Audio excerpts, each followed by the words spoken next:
Welcome, everyone. Happy Friday Eve.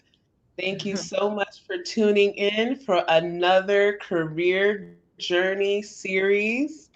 I am your host, Coach Stella OC, and I thank you all so much for continuing to tune in every Thursday during the lunch, pre lunch, post lunch, depending on your time zone.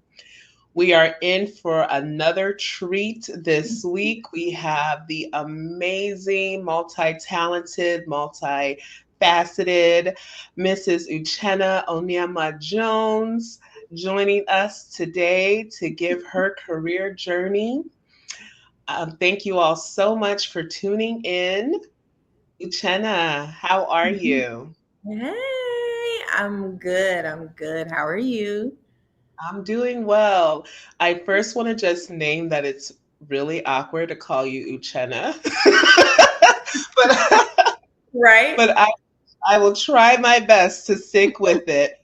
Um, so let's go ahead and get started with Uchenna, you telling us about yourself, your background, and anything you want the folks to know before we get started here.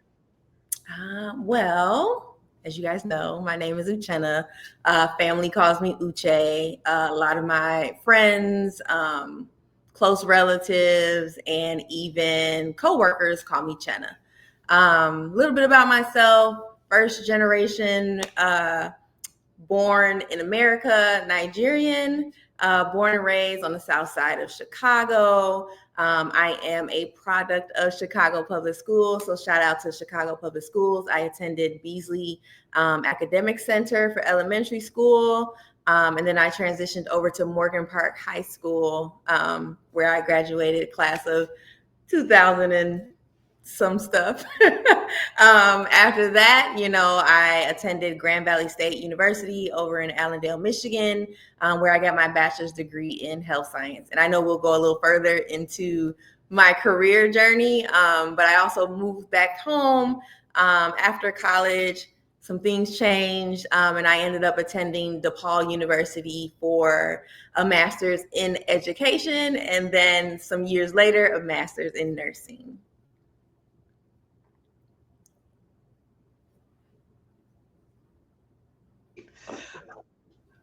All right, thank you. Thank you for that quick intro. Yes, we are going to dig into all the journeys. And just full disclosure, Chenna and I are both products of Chicago Public School Systems, both products of immigrant households. And so we share a lot in common. So, very excited to talk through this experience. You grew up on the south side of Chicago. I grew up on the north side. And for anyone who's familiar with the city, those experiences are very different, a lot of Very. folks say, or a lot of folks would agree. And so I'm just, I hope they'll be able to unpack some of those differences should they present itself throughout our time. But let's start from the beginning. Let's start from childhood.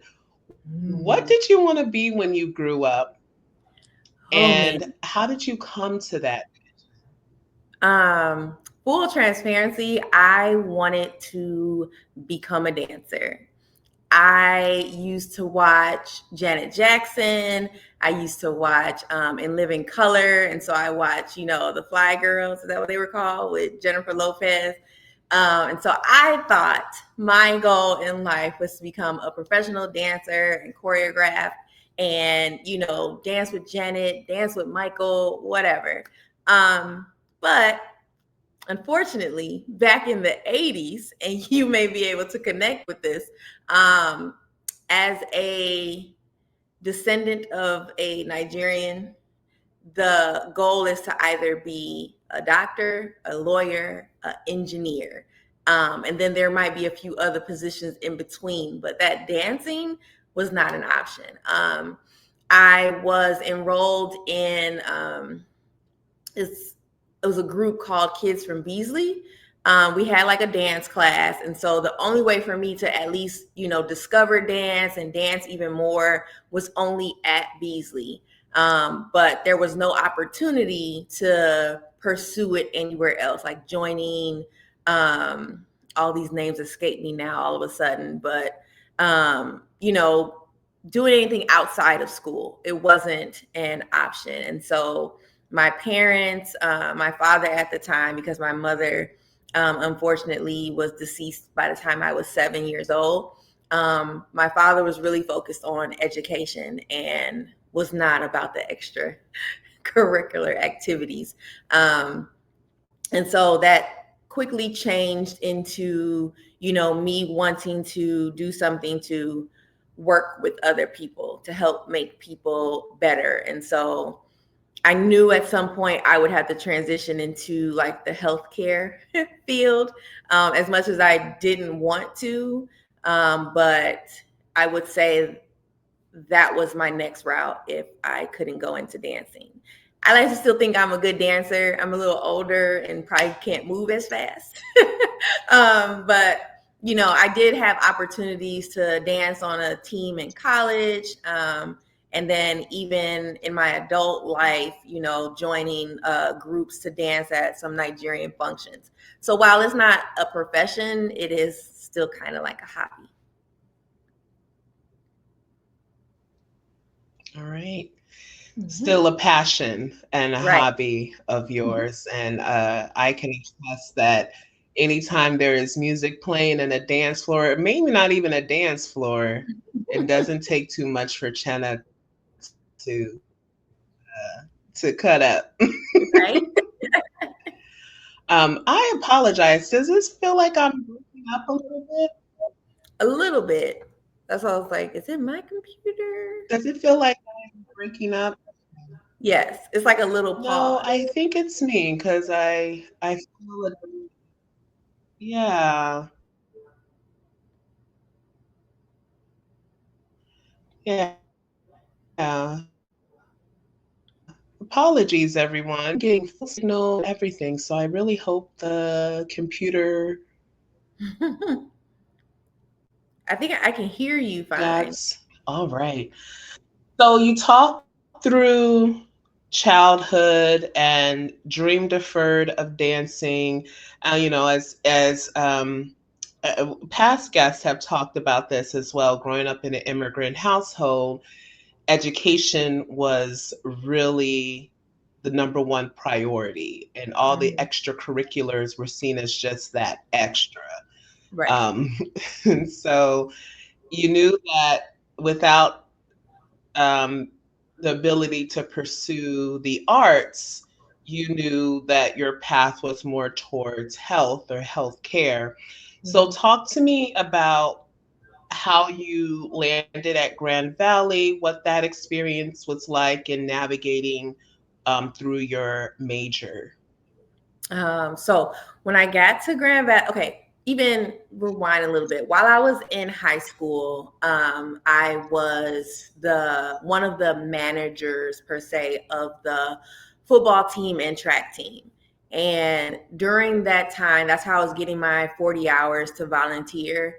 I was, doing stats. I was helping tape ankles and stuff like that. Besides just passing out water, I tried to make sure that I was actually doing things to benefit my growth. And so by the time I got to Grand Valley, and I actually toured Grand Valley before I made the decision to go, I understood that they had a pretty decent athletic training program.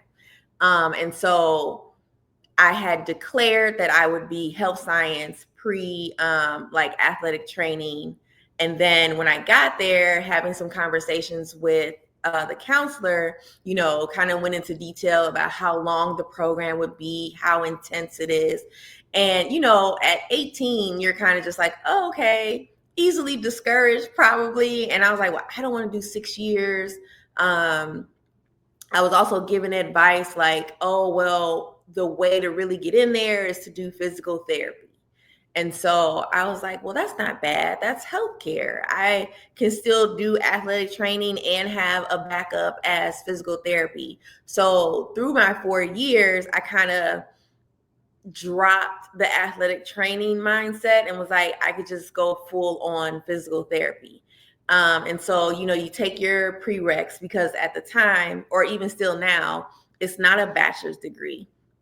It was moving towards a doctorate in physical therapy, or before then, it was a master's degree. So really, I just had to make sure I graduated with the appropriate, GPA, etc. That was a little challenging. Grand Valley State University is a predominantly white institution. I was there on a scholarship. It was a minority scholarship also. While there was a good amount of us there, heavy on the Chicago and Detroit, I was able to pledge Delta Sigma Theta Sorority Incorporated. So like the Black community was there, but we weren't in every classroom, which made it hard as far as doing projects with people, study groups, even professors. I remember taking physics, and this professor, he was just really adamant about making sure that I didn't pass. And while a D is passing, right, it was not good enough for my prerequisites. So I did feel like I experienced a lot of, I hate to say discrimination, but it was definitely rough to try to prove that I am capable of doing this and I'm capable of, being in this career. I ended up graduating with a 3.0, and was either wait listed or rejected from these programs for physical therapy.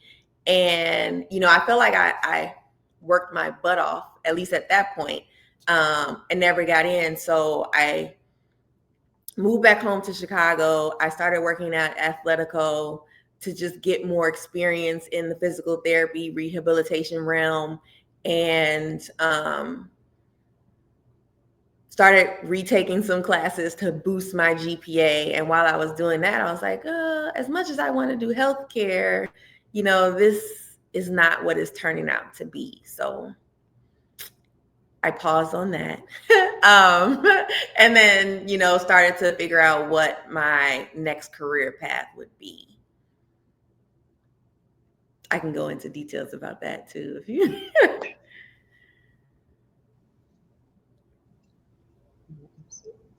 Sorry, there was a delay there for a second. No worries. So let's back up a little bit in the journey with you getting into Grand Valley State. Now, growing up on the South Side and going through Beasley and Morgan Park, those are predominantly Black student populations. Correct. Was there ever thought about going to an HBCU, an historically Black college or university? At the very young age of 18, I really had it in my mind to explore something different.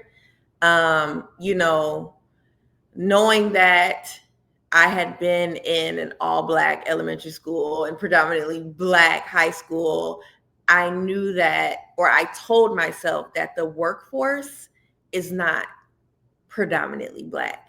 And so, in order to, expand on my experience, have some type of increased knowledge, I wanted to, put myself in a situation where I'm around different people per se. I hate to say different, and I don't want to just say white, but I wanted to be exposed to the different learning styles of other cultures or other people. And so HBCU was just not on my list because, I was kind of like, been there, done that with the African American community. And while I have, all this pride, I still felt like the workforce is not just predominantly Black.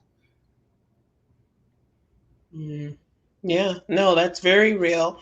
And in the 90s, early 2000s, something that a lot of us struggled with in making the decision to go to a PWI or an HBCU, with the understanding that the world is not as um, that the workforce is more homogenous than we like to think.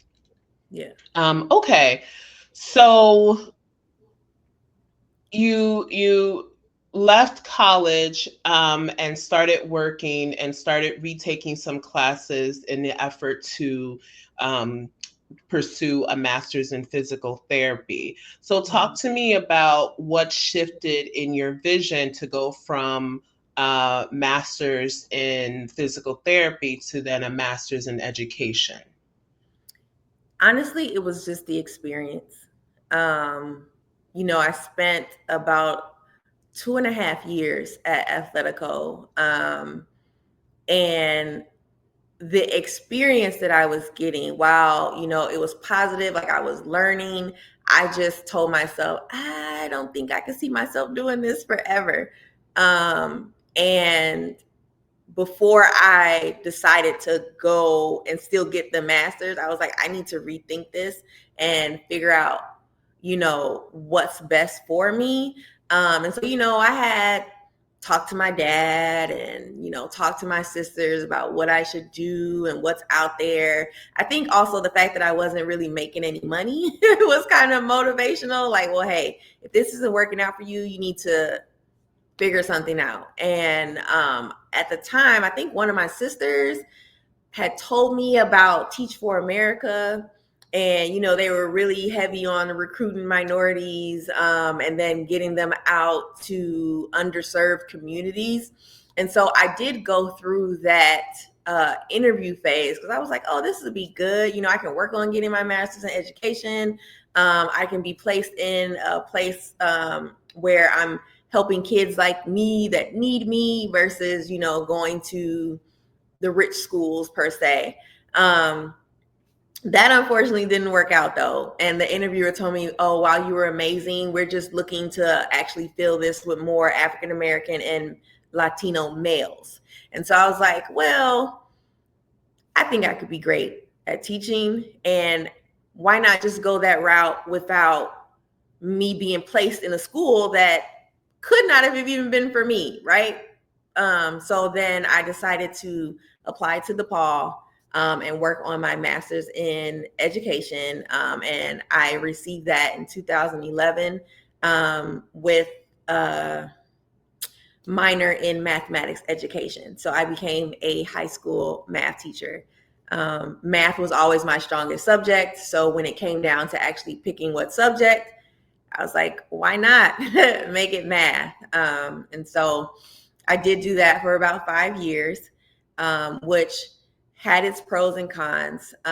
Definitely an under respected position. I love the rapport that I had with the students. I miss that probably the most. But the experience as an educator, and I'm sure others will agree, I did battle with some of the politics, especially teaching our people, as far as, making sure that they have the knowledge that they need to go to college. I did often feel like I was doing a disservice, and it just didn't sit right with me. And I then made another career change because I just didn't feel right in that position anymore. Okay. So, what were some? You said you really the interactions with the students is what you missed the most. Can you talk to me about what those interactions, what lessons, and what that experience was like for you?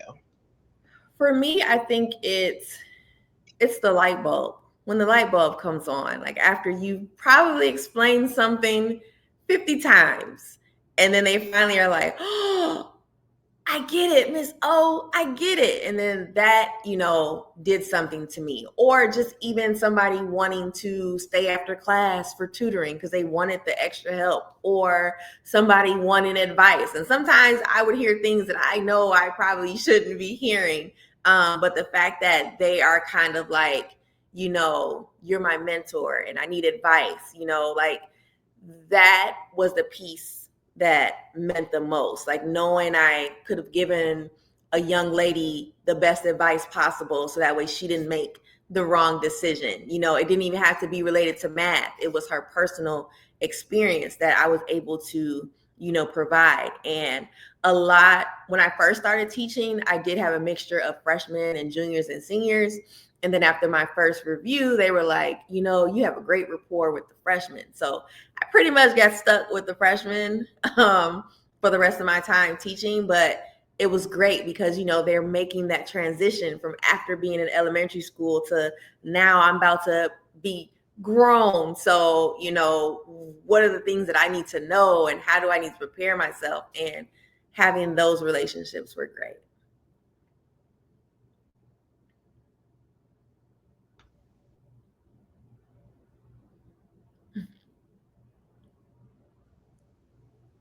I don't know why my mute button gets so delayed.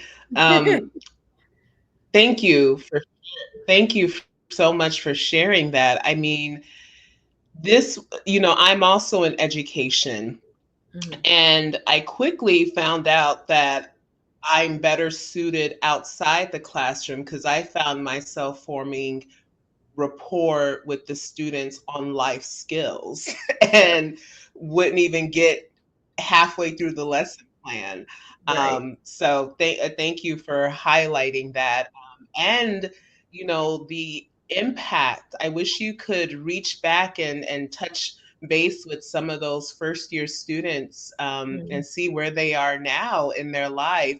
I I remember vividly my teachers from freshman year of high school that really made an impact and honestly changed the trajectory of my educational experience and what I wanted to pursue. So thank you for your 5 years of service that you gave the education field. And I can just tell you right now that the industry definitely missed out on a great educator. Thank But you. the politics and administrative stuff is really what typically Yeah. turns the good It makes ones it away. hard. So Yeah. we're sorry to have we are sorry to have lost you. So you after year 5, you decided classroom is no longer for you. So, talk to me about the light bulb that went off that made you pivot to nursing. It was a lot of prayer, really. Even in my last couple of years of teaching, when I was like, this is not going to work. This may not be for me. I told myself, let's figure this out. Because I felt bad, right? Like here it was like, oh, Chenna, the physical therapist, right? No, the teacher, no. Like I was a little embarrassed. Like, dang, I'm about to change careers again. And so I told myself, whatever you do, we have to make sure not necessarily this is it, but this is something that I could definitely grow in and still be a public servant helping people. And so, of course, I prayed on it and I was like, maybe I should just go back to healthcare. But if I go back to healthcare, what am I going to do? What is best for me? I felt like I was too old to do medical school. I was like, that's just not going to happen. While that could make, my parents happy, I was like, that's not going to happen. I shadowed a respiratory therapist. I already was like, no to physical therapy. I looked into physician assistant program, read up on those. And then I learned about this general entry nursing programs that Rush, DePaul, and I think UIC had at the time. And so I asked God, I said, whatever it is that you want me to be, I'll do it. And, if I get into this nursing school, because after obviously, doing my research, I was like, nursing should be for me. I said, if I get in, this is it.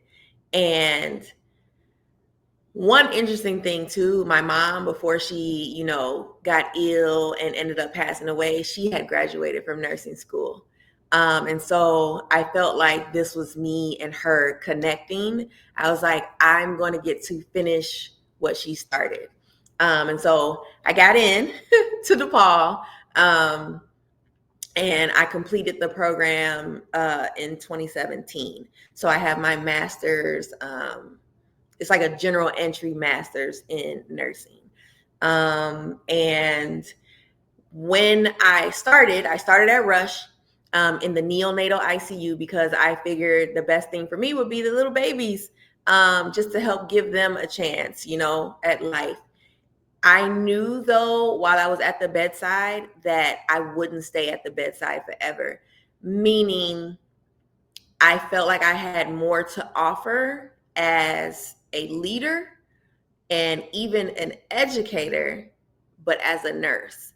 And so that experience now, where am I? 7 years, 8 years almost, has been a lot of growth.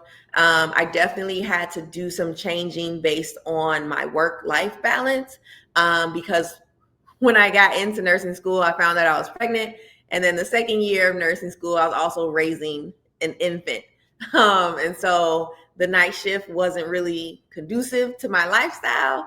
And I quickly transitioned into like the ambulatory world. So the Monday through Friday, 8 to 5 in the clinics, still hands-on with patients.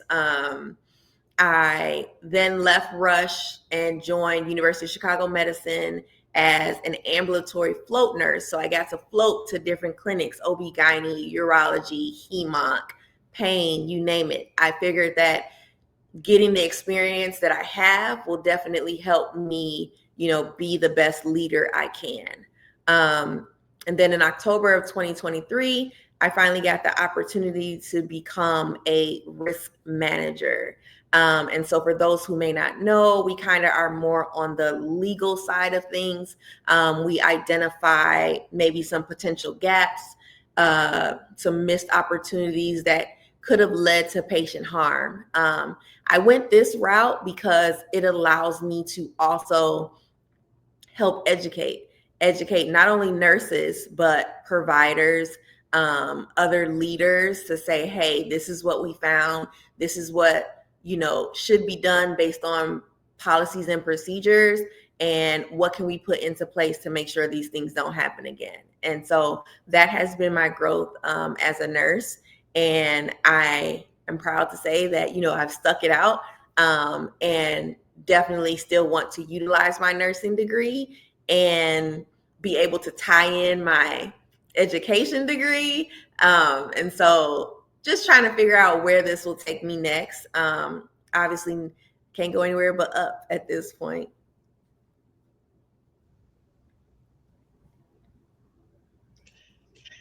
That is awesome, Chenna. I love how you have found a way to utilize not just your two master's degree, but your bachelor's as well, health science, education, and nursing, in working in the risk side to help folks understand how can we improve our level of care so we continue to honor our oath of do no harm to our patients. I love that. I love that. You talked a little bit about it. I was wondering if you can expand upon it a little bit more. So, in the 8 years that you were doing ambulatory, sorry if I'm Ambulatory, yeah. So mispronouncing like that, outpatient, you yeah. moved Yes. outpatient services. So you moved around a little bit. Can you talk to me about mentorship, leadership development that you may have taken part of to move up your in your industry? Yeah.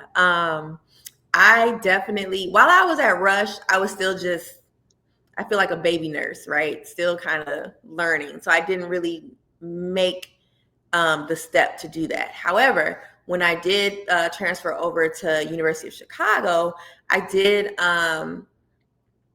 reach out to one of the nurse educators, Shayla Hampton, who's grown so much at University of Chicago. And I looked up to her.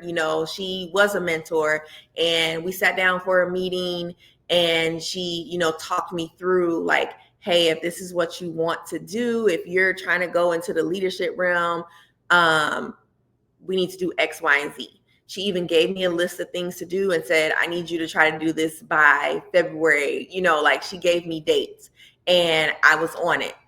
We sought out, or she recommended that I do like ambulatory certification. I applied, took my exam like in September of 2021. Mind you, I just got there in October of 2020. So in less than a year, I followed her advice and got certified in ambulatory care nursing.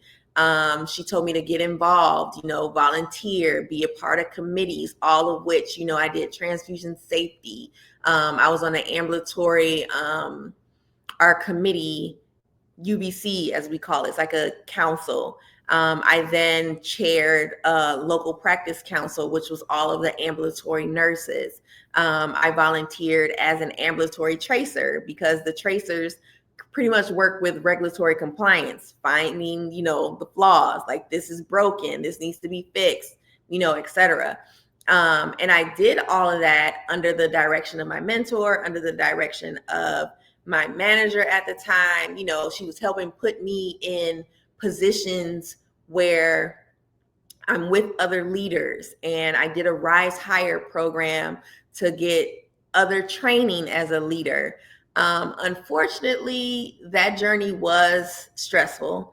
There were opportunities that presented itself that, I applied for, interviewed for, did probably up to 6 interviews for one position and never got those. And sometimes that would hurt. And just being full transparent, here as an African American woman with multiple degrees, now also certified and heavily involved, not getting selected. If you're telling me I made a great candidate, and then the person who gets hired, unfortunately, is a bachelor's prepared nurse with no certifications and doesn't quite look like me, if you know what I'm saying, that definitely hurt and got discouraging. And nursing, while we're in the community of the South Side and our patient population is very mixed, I do battle with seeing people like us in higher positions, if that makes sense. It has been discouraging throughout because you feel like you can't grow. You do everything that you try to do. You're sometimes overqualified for these positions, and then they tell you, we decided to go with someone, a candidate that just best aligned with what we were looking for. It does feel like a smack in the face. And not to say that just happens at University of Chicago. I think that this is real life stuff. Like in any profession, you can be the best, and then unfortunately, if you don't meet what they're physically looking for, you may not be selected. And so I just, keep pushing. I don't know where I'll end up next as I try to continue to move up, but I do try to be mindful, and I try to tell myself that if it's not for you, it's not for you. And what God has planned for you, no man can block. And so that's how I stay motivated in that. Sorry if I said too much. No, thank you for sharing that and for sharing your truth. Much like what you just said, you're not the only one that goes through it. Unfortunately, this is a true reality for people of color, specifically Black women in the workplace. We have all the degrees, all the qualification, all the mentorship, but usually what we lack is sponsorship. Sponsorship being someone who has a seat at the table that we don't have access to, that is talking up our skills and our strengths. Mm-hmm. And that the research shows that is the number one reason why we are always passed up. There's bias in the selection process. There's a prototype of what we've come to see who leaders are. And Black women, by and large, women of color, tend not to fit that prototype. Mm-hmm. However, persistence, Yeah. persistence, encouragement, community, being in community with one another keeps us going. Um, and the fact, that you actually did, you landed a role, you landed the risk management role, and knowing that that's not the end, like you're going to continue and persist, Mm-hmm. knowing what the road may entail, but you have your squad, you have your mentors, Mm-hmm. and hopefully by even sharing your journey, you've now garnered more sponsors who see you, value you, and are out there brokering deals Yep. to get you to the level that number one you deserve, and number two that you can make great impact in. Yeah, absolutely. So thank you for sharing No that problem. piece. So I don't want to take up too much of your time, but I would love to, if you can talk a little bit more about this risk management role, and what's your vision for the future? What's the dream role after this? What do you aspire to after this role, and how will this role get you there? Honestly, up until I would say recently, I wanted to take my time to figure out what specific role would be next. Um, and I am leaning more towards like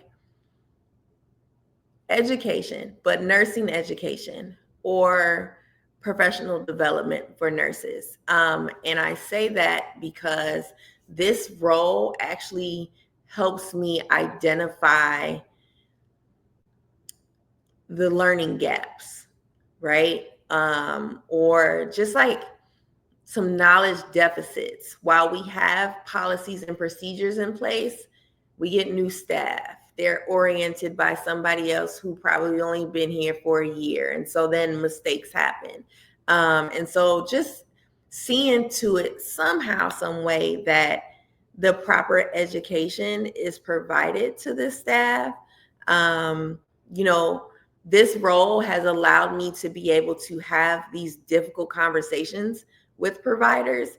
And so I think helping nurses specifically with their professional development, like seeing what their issues are, what they don't know, what they need to know, have they, done all their competencies.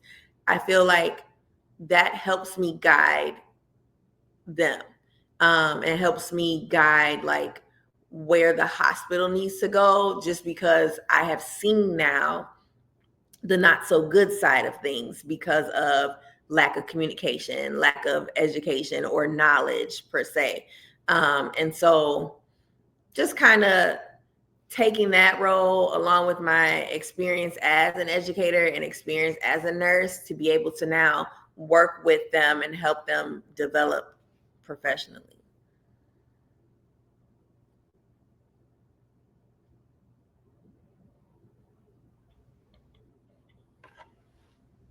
All right, love it. So, my last question for you is what advice would you give the next generation who are either aspiring to nursing and or similar to you, dream deferred, are just out there trying to figure out what career to pursue?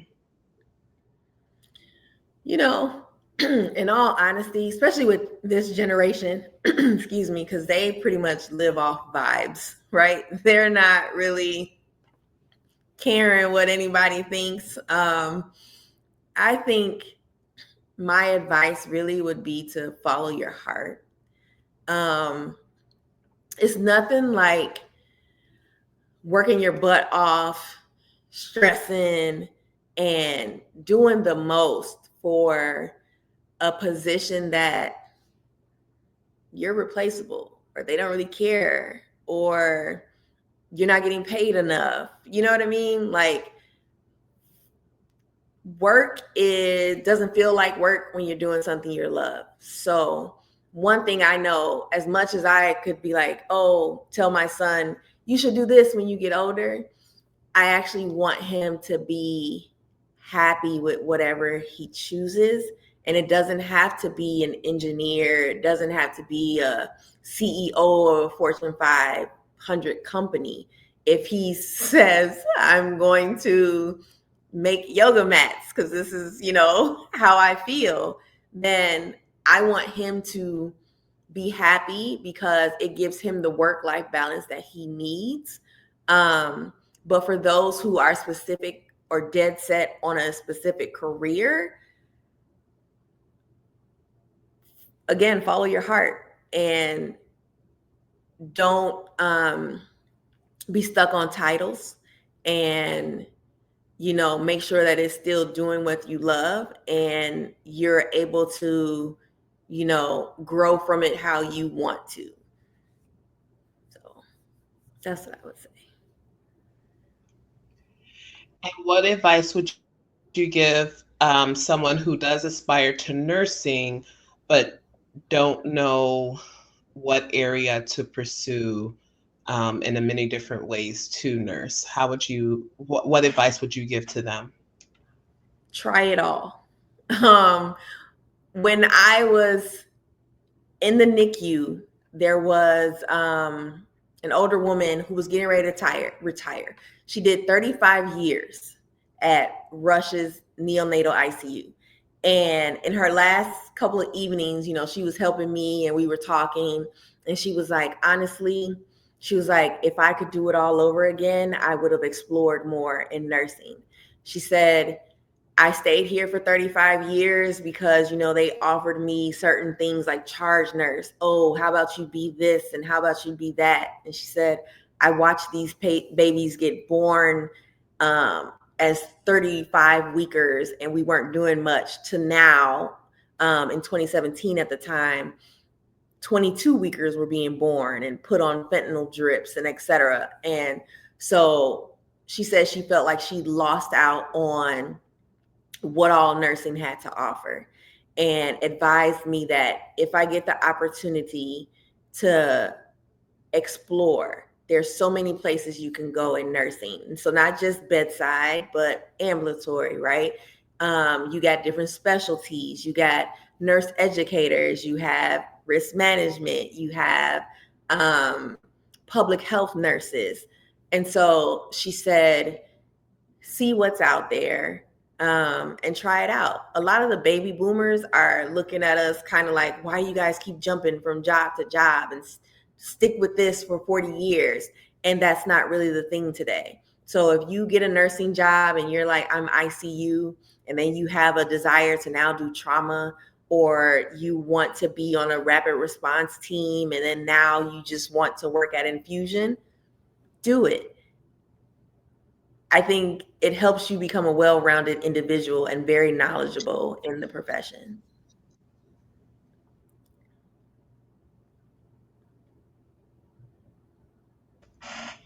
Awesome. Thank you. Thank you so much for sharing your journey. Thank you so much for dropping all the gems, all the sage advice, and telling your truth. It's not easy, but it's yours. And I thank you so much for sharing it. I know that it's going to make such an impact to others and resonate with others. I know it resonated for me.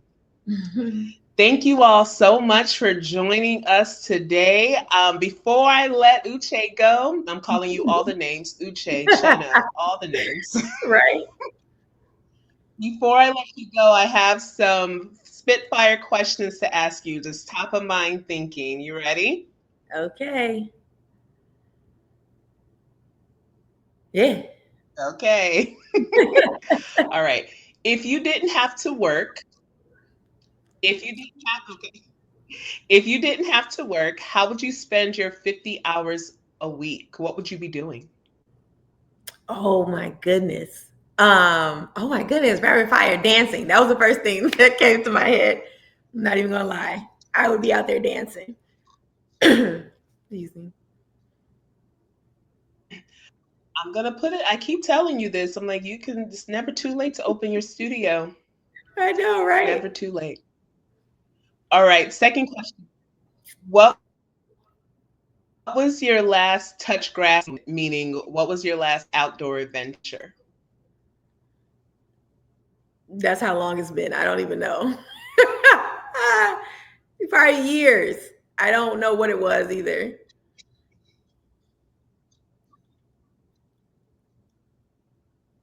All right. What was the last time you've been outside? It's summertime, Shy. When was the Oh, last time you've been outside, outside? like dropping my son off at school. No. Okay. All seriousness, outside of baseball, because my son plays baseball. Um, outside, it was probably in May. Um, we actually traveled, and I was in Orlando, so I was outside.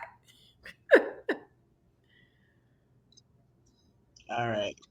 I'll give you that. And but it's July. We need to, and it's almost August. We need to get you I outside. know.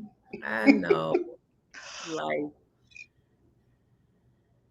All right, here's a foodie question for you. So you're Nigerian, so I got to do the compare. Nigerian Chicagoan, so I got to do the foodie test. okay. Jollof rice or Harold's chicken? Oh, Jollof rice all day. Jollof all day. Agreed. Agreed. All right. Harold's chicken or Chicago deep dish? Ooh. I'm gonna go with Harold's. I like the chicken. Okay, spoken Lately, like a yeah. true Southsider. You're about to get your South.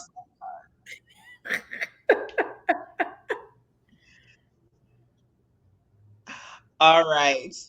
And my last question for you, what is a song, because you're a dancer, what's a Mm. song that immediately gets you hyped?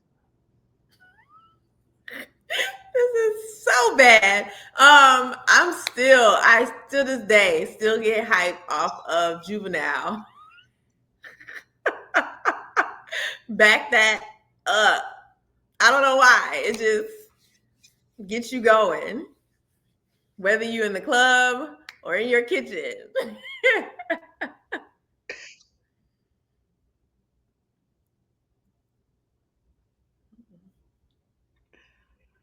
Awesome. So was that Juvenile? What's the name of the song? I don't even back know the name of the song, but I can picture the lyrics in my head. back that up. He be like taking over for the 9-9. Oh, that song. Yep. Sorry, I took it Okay, there. yes, it's coming to me now because You remember. love it, love it. All right, well, Uche, thank you so much. I do remember. I do remember, and that's why I'm like, no comment.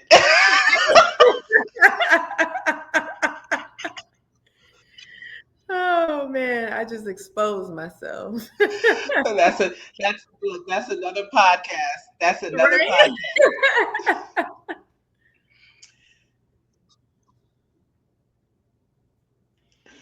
Uche, thank you so much for joining us today. And you all, thank you all so much for sticking with us, even through the bandwidth and internet issues. This is what happens when we are live. So thank you all for bearing with us. You can catch the full interview on YouTube, but please be sure to follow me on Instagram at Coach Stella OC.